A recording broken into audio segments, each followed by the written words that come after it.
आज आपण अभ्यास करणार आहोत types of PCB, types of printed circuit boards. हे वेगवेगळे प्रकारचे printed circuit boards step by step आपण बघूया। पहिला प्रकार पुढे येत आहे,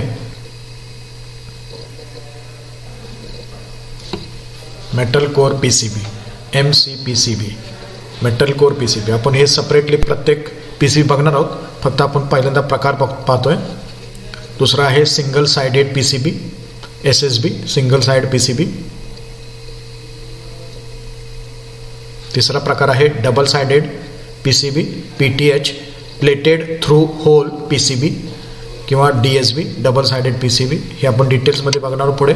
multi layer PCB, MLB, multi layer PCB। आणि पाचवा प्रकार आहे फ्लेक्सिबल PCB, फ्लेक्सिबल PCB। आता प्रत्येक PCB आपण सिंगल सिंगल पाहूया।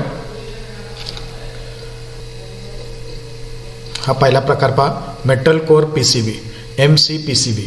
यामध्ये हे PCB बनवतानाच मेटल, आता हे कॉपर दिसते बघा, आणि इथं या ठिकाणी एक बाजूला कॉपर आहे आणि दुसऱ्या बाजूला ॲल्युमिनियम आहे। ही जी बाजू दिसते ते ॲल्युमिनियम आहे आणि ही जी दुसरी बाजू आहे हे कॉपर आहे।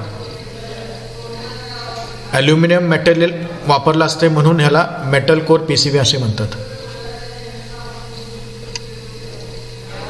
आता या ठिकाणी बघा, ह्याच्यावर डायरेक्टली तुमचे LEDs, SMD LEDs या ठिकाणी डायरेक्टली असेंबल्ड केले जातात। कॉपरच्या साईडला इथं पॅड्स तयार केलेले असतात, या पॅड्सवर डायरेक्टली तुमचे LEDs, SMD LEDs डायरेक्टली सरफेसवर माउंट केलेले असतात।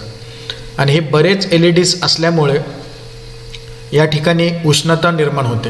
हे उष्णता निर्माण झाल्यामुळं ह्याला सिंक करण्यासाठी, हीट सिंक करण्यासाठी किंवा उष्णता शोषून घेण्यासाठी ह्याच्या या बॅक साईडला ॲल्युमिनियमचा वापर केला जातो, म्हणून याला मेटल कोर PCB असे म्हणतात। अशा प्रकारचे PCB जे आहेत ते तुम्हाला LED बल्ब्स, LED ट्यूबलाइट्स असे जे PCBs असतात या पद्धतीमध्ये, किंवा हे जे बल्ब्स आहेत पहा, हे PCB आहे, LED बल्बचा PCB आहे।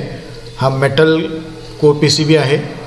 या ठिकाणी बघा, हे जे LEDs दिसतात ह्या येलो कलरमध्ये तुम्हाला दिसते ते सगळे LEDs आहेत, आणि बॅक साईडला हे PCB आहे, मेटल PCB आहे, लक्षात घ्या। तर ह्याचा वापर ट्यूबलाइट्समध्ये, LED ट्यूबलाइट्समध्ये केलं जातं, LED बल्ब्समध्ये केले जातात। अशा पद्धतीमध्ये तुमचे मेटल कोर PCBs चा वापर LED बल्ब्स, LED ट्यूबलाइट्समध्ये केले जातात।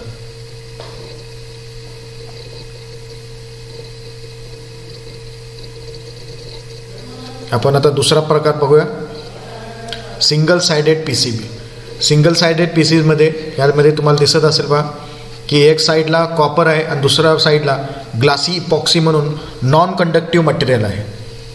हे वरती जे दिसते आता हे तुमचे glassy epoxy non conductive material आहे, आणि दुसऱ्या बाजूला कॉपर आहे। हे सगळं आता तुम्हाला दिसते हे कॉपर आहे। हे सिंगल साईड, एक साईडलाच कॉपर कोटिंग असते, म्हणून याला काय वेळेला कॉपर क्लॅड सुद्धा म्हणतात।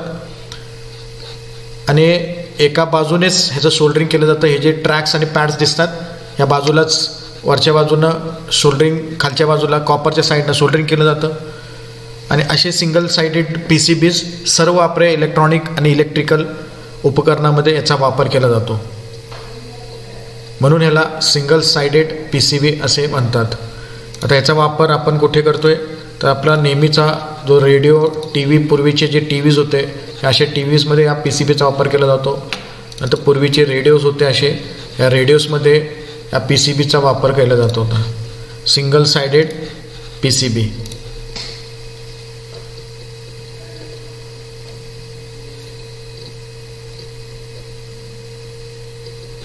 तिसरा प्रकार आहे डबल साइडेड PCB किंवा त्याला प्लेटेड थ्रू होल PCB असे म्हणतात। या ठिकाणी बघा, आता मगाशी आपल्या एक साईडलाच कॉपर क्लॅड होता, कॉपर कोटिंग होतं। आता या ठिकाणी बघा दोन्ही बाजूने कॉपरचं कोटिंग आहे। हे बघा इथं सुद्धा कोटिंग आहे कॉपरचं, आणि दुसऱ्या बाजूला सुद्धा कॉपरचं कोटिंग आहे, म्हणून याला डबल साइडेड म्हणतात, डबल साइडेड PCB. आता या ठिकाणी हा जो डबल सायडेड PCB दिसते, या ठिकाणी तुम्हाला असे होल्स दिसत असतील. हे होल्स दिसतात. त्या होलमध्ये ॲक्च्युली या ठिकाणी या होलमध्ये ट्रॅक आहे, लक्षात घ्या. आतमध्ये कॉपरचा ट्रॅक आहे.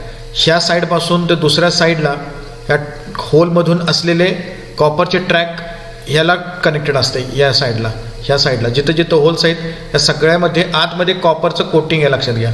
म्हणजे दोन्ही लेअरला ह्या ह्याच्यातून वरच्या लेअरपासून दुसऱ्या बाजूला प्रवाह व्हायला सुरुवात होते. ह्यालाच म्हणतात PTH, प्लेटेड थ्रू होल.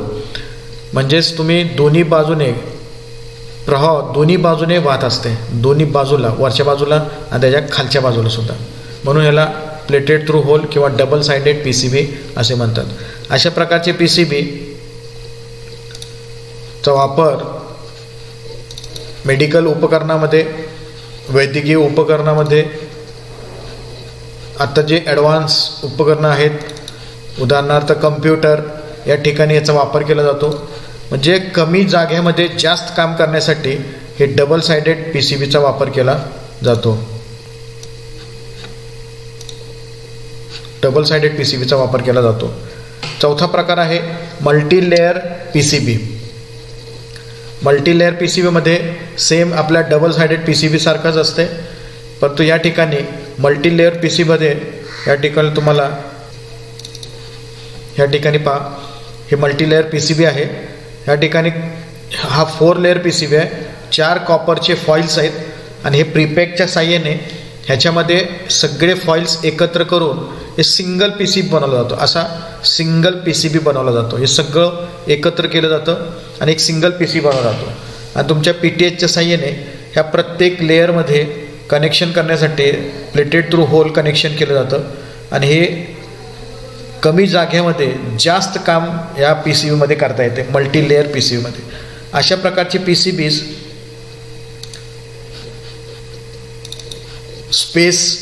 स्पेसमध्ये वापरलं जातं. स्पेसमध्ये जेवढे उपकरणं आहेत त्या ठिकाणी असे मल्टी लेअर PCBsचा वापर केला जातो. इवन तुमचे वैद्यकीय उपकरणे जे आहेत, मेडिकल उपकरणे, ह्याच्यामध्ये सुद्धा वापर केला जातो. तसेच कम्प्युटरमध्ये सुद्धा या मल्टी लेअर PCBचा वापर केला जातो. शेवटचा प्रकार आहे फ्लेक्झिबल PCB. ह्यामध्ये तुम्ही बघत असाल तर या ठिकाणी एक पॉलिमर किंवा पॉलिस्टरीन प्लास्टिकचं मटेरियल वापरून त्याच्यावर असे कॉपरचे फॉईल कोटिंग केलेलं असते. कॉपर फॉईलची कोटिंग केलं जातं. अशा प्रकारचे PCBs एकदम लवचिक असतात, म्हणून याला फ्लेक्झिबल PCB म्हणतात. हे दुमडू पण शकतात. तर अशा उपकरणामध्ये ह्या फ्लेक्झिबल PCBचा वापर केला जातो. उदाहरणार्थ